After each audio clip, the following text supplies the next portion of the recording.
Hello viewers, welcome to insurance wisdom channel. আমি সুরভি বন্দ্যোপাধ্যায়। আমরা এর আগের ভিডিওতে IC27 হেলথ ইন্স্যুরেন্সের চ্যাপ্টার 1 অ্যান্ড চ্যাপ্টার 2 দুটোই পড়েছিলাম আলাদা আলাদা ভিডিওতে।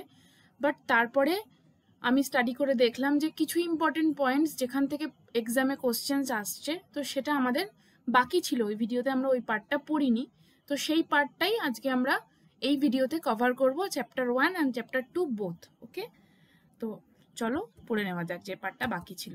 প্রথমে আমরা চ্যাপ্টার 1টা দেখে নিই। বলছে দেখো, as per the constitution of India the areas of public health, hospitals, sanitation etcetera fall in the state list. Thus, the states are largely independent in matters related to the delivery of healthcare to the people in their area. Okay, তো এটা বোঝা যাচ্ছে। Basically আজকে আমরা যেটা পড়বো সেটা পুরোটাই পয়েন্ট টপিক, মানে পয়েন্ট ওয়াইজ পড়বো। এখানে বোঝার কিছু নেই, শুধু তোমাদের এগুলো পড়তে হবে, এগুলো বইতে রয়েছে, কারণ এখান থেকে এক্সামে কোশ্চেন্স আসছে। ঠিক আছে, একদম বইয়ের লাইন তুলে কোশ্চেন্স আসছে, তো তোমরা যদি এগুলো না পড়ো তাহলে কিন্তু তোমরা সেটা অ্যান্সার করতে পারবে না। নেক্সট হচ্ছে, each state has developed its own system of health care delivery and created the necessary infrastructure. তাহলে প্রত্যেকটা স্টেটে তার নিজের বিভিন্ন রকম প্যারামিটারের উপর ডিপেন্ড করে সে তার হেলথ কেয়ার সিস্টেমটা তৈরি করছে, প্রতিটা স্টেটে সেটা আলাদা। In addition to the Ministry of Health and Family Welfare, there are other important stakeholders in the government system. কি সেগুলো কিছু আলাদা স্টেকহোল্ডার্স রয়েছে, যেরকম হচ্ছে the ministry of women and child development, which runs the nutritional support programme. Next হচ্ছে ICDS, that is Integrated Child Development Scheme. Next is the Ministry of Chemicals, which regulates the pharma sector. Ministry of Labor. Next হচ্ছে the Finance Ministry, which houses the Insurance Division, the Ministry of Water Supply and Sanitation, and the Ministries of Rural and Urban Development. ঠিক আছে, এই ধরনের বিভিন্ন রকম ministry রয়েছে। Next হচ্ছে public health care system at national level. National লেভেলে public health care সিস্টেমটা কি সেটা আমরা একটু দেখে নিই।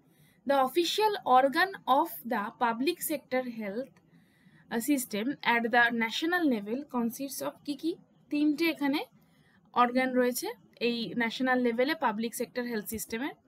The ministry of health and family welfare, দেখো কি বলছে, that is headed by union minister of health and family welfare. তাহলে এই ministry of health and family welfare, তার হেডকে union minister of health and family welfare. Okay, he is the head of the Ministry of Health and Family Welfare. Next হচ্ছে the Directorate General of Health Services, the principal advisory body to the Union Government in both medical and public health matters. তাহলে এই Directorate General of Health Services তার কাজ হচ্ছে কি, সে হচ্ছে যে principal advisory body to the Union Government in both medical and public health matters. Next হচ্ছে the central council of health, এটার কাজ কি, এটা হচ্ছে works towards promoting coordinated and concentrated action between the centre and the states in the implementation of all the programmes and measures pertaining to the health of the nation. তাহলে সমস্ত রকম প্রোগ্রামকে implement করছে, বিভিন্ন রকম প্রোগ্রামকে ইমপ্লিমেন্ট করছে, সেটার কাজ হচ্ছে এই সেন্ট্রাল কাউন্সিল অফ হেলথের। ওকে, এবং এ হচ্ছে তোমার সেন্ট্রাল এবং স্টেটের মধ্যে কোঅর্ডিনেশন রাখছে। ঠিক আছে, নেক্সট আমরা দেখবো public health system at the state level. আমরা এটা দেখলাম ন্যাশনাল লেভেল, এরপরে দেখবো আমরা স্টেটে কিভাবে পাবলিক হেলথ সিস্টেমটা মেনটেন করা হচ্ছে। State ministry of health and family welfare, তারপর হচ্ছে স্টেট হেলথ ডিরেক্টরেট, আর public health system at the district and local levels. এইভাবে নেক্সট আমরা দেখবো public health system in rural areas. Rural এরিয়াজে কিভাবে পাবলিক হেলথ সিস্টেমটা মেনটেন করা হয়। প্রথমে দেখবো আমরা ভিলেজ লেভেল।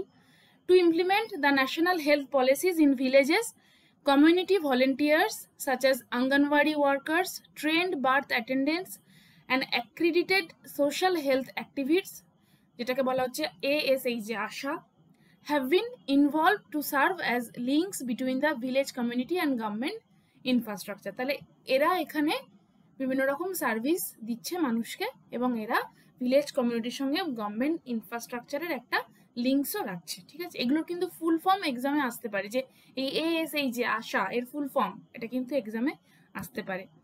নেক্সট হচ্ছে the sub centre SC is the most peripheral public health institution available to the rural population.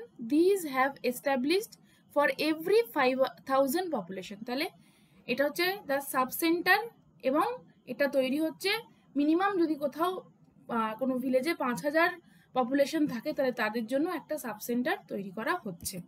Next হচ্ছে প্রাইমারি হেলথ সেন্টার, যেটাকে বলা হচ্ছে PHC। সেখানে দেখো 6 sub centres are attached to a PHC. PHC is established for every 30,000 population. It provides outpatient services and 4 to 6 inpatient service. তাহলে এই primary health centre এটা তৈরি করা হচ্ছে, তখন তৈরি হচ্ছে যখন 6টা সাব সেন্টার একসঙ্গে অ্যাটাচ হচ্ছে হয়ে একটা প্রাইমারি হেলথ সেন্টার তৈরি করছে এবং এখানে মিনিমাম পপুলেশন থাকতে হবে হচ্ছে 30,000 পপুলেশনের জন্য একটা PHC তোমার ক্রিয়েট হচ্ছে এবং এখানে বেশিরভাগই আউট পেশেন্ট সার্ভিস থাকে। আউট পেশেন্ট বলতে যেগুলো তোমার হচ্ছে মানে যারা হসপিটালাইজেশন হচ্ছে না, যে সমস্ত পেশেন্টের নর্মাল তাদের ট্রিটমেন্ট হচ্ছে কিন্তু হসপিটালাইজেশন হচ্ছে না, এবং এখানে ম্যাক্সিমাম 4 to 6 ইনপেশেন্টের জন্য সার্ভিসের অপরচুনিটি থাকছে, মানে ইনপেশেন্ট বলতে যারা হসপিটালাইজড হচ্ছে।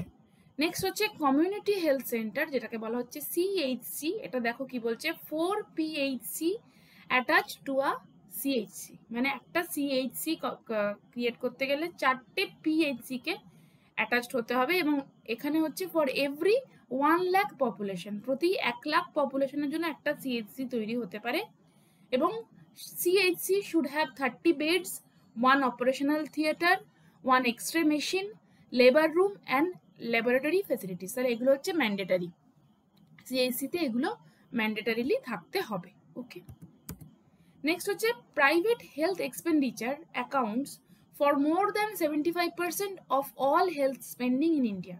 The private sector accounts for 82% of all outpatient visits and 52% of hospitalisation at all India level. তাহলে আমরা এতক্ষণ এর আগে পড়ছিলাম হচ্ছে সমস্ত রকম গভর্নমেন্ট স্কিম, কিন্তু গভর্নমেন্ট স্কিম ছাড়াও আমরা জানি যে প্রাইভেট হেলথ স্কিম রয়েছে বিভিন্ন রকম এবং প্রাইভেট হেলথ এক্সপেন্ডিচারের ক্ষেত্রে দেখা যাচ্ছে যে মোর than 75% of health spending in India হচ্ছে প্রাইভেট হেলথ এক্সপেন্ডিচারে। ওকে, নেক্সট আমরা দেখবো India has a large pharmaceutical industry. The central level price regulator for the industry is the National Pharmaceuticals Pricing Authority, যেটা short form হচ্ছে NPPA। এই NPPA হচ্ছে এই pharmaceutical industries এর regulator. ওকে, এরপর আমরা চ্যাপ্টার 2 এর যে পোর্শনটুকু আমাদের বাকি ছিল সেটা আমরা দেখে নেব। চ্যাপ্টার 2 এর বেসিক্যালি আমাদের যেটা বাকি ছিল সেটা হচ্ছে যে health financing models in various countries, বিভিন্ন ইন্ডিয়া ছাড়া বিভিন্ন দেশে কি ধরনের হেলথ ফাইন্যান্সিং মডেল রয়েছে। আমরা দেখব Germany. The health financing model of Germany is a perfect example of a public health insurance financing model. It functions through non-profit sickness fund. তাহলে জার্মানিতে হচ্ছে public health insurance financing model আছে, এখানে কোনো privatisation নেই, এখানে হেলথ সিস্টেম পুরোটাই public health insurance system. Okay, এবং এটা মনে রাখতে হবে it functions through non profit sickness fund.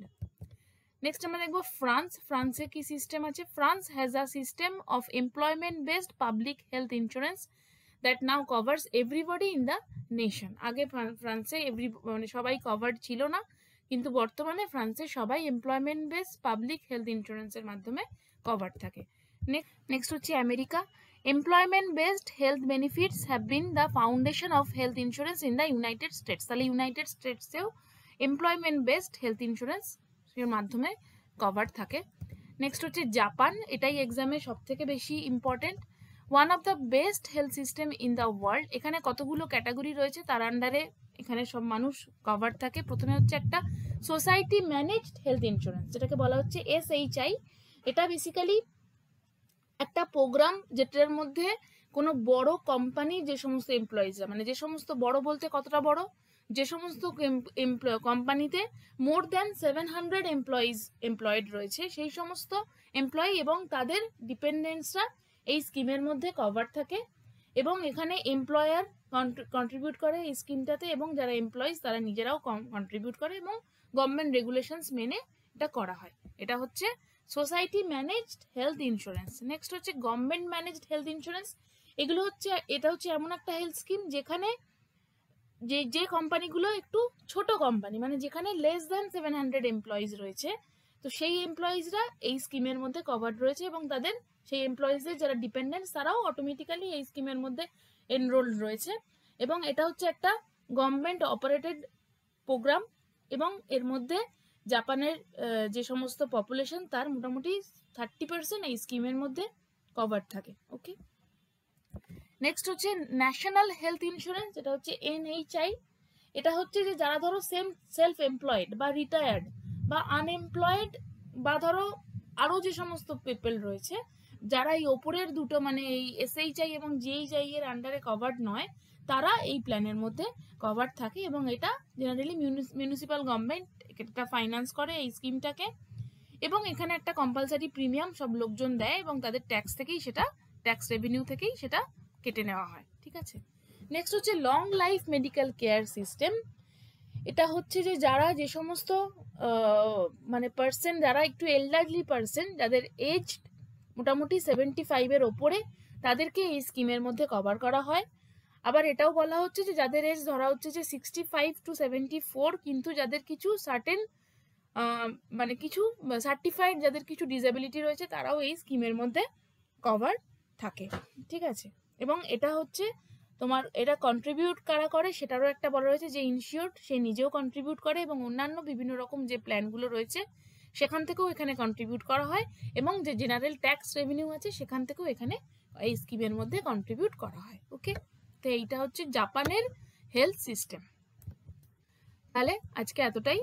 তোমাদের যদি ভিডিওটা ভালো ইনফরমেটিভ মনে হয় তাহলে ভিডিওটাকে লাইক করো, শেয়ার করো, চ্যানেলটাকে সাবস্ক্রাইব করো।